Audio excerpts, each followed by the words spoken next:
আরেকজনের বউ আরেকজনের সাথে ধরা পড়ছে, বিয়ে পড়া দিবে। আরে বেটা, তুই আরেকজনের বউ কেমনে বিয়ে পড়াবি বেটা? বদমাশ, এটা নিবি বিচার? তুই ধর্ম বুঝিস না? তোর বাসায় কোরআন নাই? আরেক বেটা বিদেশ আছে, ওই বেটার বউ ধরা পড়ছে একজন লোকে, বিয়ে পড়া দে মাথা কামাই দে। এটা নিবি বিচার তোর? হ্যাঁ, তোর ঘরে ডাকাতি করলে তুই কি বিয়ে পড়া দিবি, মাথা কামাই দিবি রে?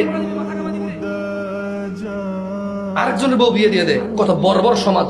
একটা মানুষ নেই প্রতিবাদ করে, এটা আবার ভিডিও করে ইন্টারনেটে ছাড়ে, আবার বলে যে একবার ঠিক বিচার হয়েছে নাকি বিয়ে পড়াই দেবো। আরে বেটা, হেতে যা করার জন্য, এই জায়গায় জেনা করার জন্য উঠছো, তুই বিয়ে করা দিলে তো তার আকাঙ্ক্ষা আরো পূরণই করলি তুই।